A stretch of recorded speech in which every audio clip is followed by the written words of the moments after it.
زما خو د ملګرو کشرانو مشرانو خبرې وکړې. مختصر دا چې یو توانه قوم چې دی د هغو بچي چې هغه توانوي او د یو پراګرس یو قوم نښې دی چې د هغو ګراونډونه آباد دي او د هغو چې کوم میډیکل فیسیلیټیز دي هغه ویران خو ته نه شو ویلی، خو هلته د خلکو هغه تعداد کم وي. نو که تاسو د یو قوم اسسمنټ الی چې دا قوم څومره ترقۍ طرف ته روان دی، نو د هغو ګراونډونه چې دي هغه به د ځوانانو نه ډکي. نو زه خو نن ډېر زیات خوشحاله شوم چې زموږ په تحصیل درګۍ کې زه ینم دا داسې ایونټس که هغه د هاکی دی، که هغه د کرکټ دی یا څومره ریلیټډ نور گیمز دي، هغه الحمدلله په هغې کې هغه تحصیل درګۍ د چا نه پاتې نه ده.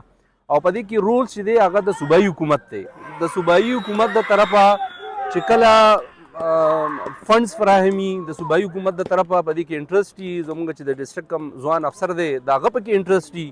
او د ځوانانو سره دغه یو انټریکشن وي. لکه څنګه چې زما انټریکشن د مریض سره دی، د هسپتال د ایډمنسټریشن سره دی، دغه شان د ډسټرکټ افسر دا یو کوالټي ده چې دا په تحصیل کې او ایز ا هول په ډسټرکټ کې چې څومره کلاړیان دي د هغو چې کوم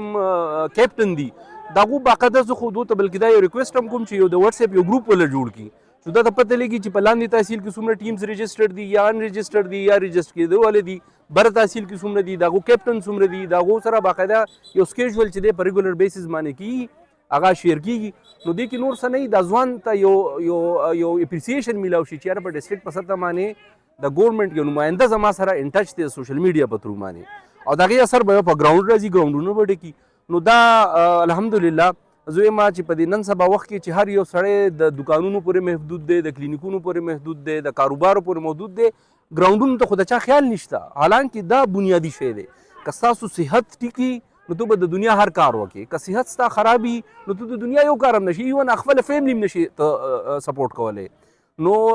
لکه دا زموږ دپاره یو مثال دی چې لکه دې کې چې د ایج څه لیمټ نشته چې دا مشر دی کشر دی، گیم کول دا گیم چې کوم اکټیویټیز دي هغې کې ځان انګیج ساتل، دا هر یو عمر irrespective of gender، میل فیمیل بوډا ځوان د ټولو دا یو رایټ جوړیږي که تاسو یو ښه صحت ساتئ ځان به په گیمز کې. او دا یو پریزنټیشن دی، ایکچولی دا موږ د خپل سوسایټي ته دا پریزنټیشن ورکوو چې بھائی گیمز چې دی دا صحت لپاره ښه دی. نو دا د صحت په معامله کې ایکچولی دا خلک چې دی نو دا یو انډایرکټ میسیج هم ورکوي د صحت معامله کې. نو زه اګین د ډسټرکټ افسر صاحب او د چیرمین صاحب د ټولو ډېر زیات مشکور یم. امید ساتم چې دا اکټیویټیز به په تحصیل درګۍ کې سپیسیفیکلی او ایز ا هول په ډسټرکټ ملکنډ کې به عمومي طور دا به انشاءالله نور هم سیوا کیږي. او ډسټرکټ افسر ته زما د کاینډ ریکویسټ دی چې په دې کې چونکې تاسو په خپله ینګ بلډ یې، نو زه هم د دې ینګ سره د دو په فریکوینسي کې یو ښه لایزان وساتئ چې دا ګیمونو دا کم دغه دی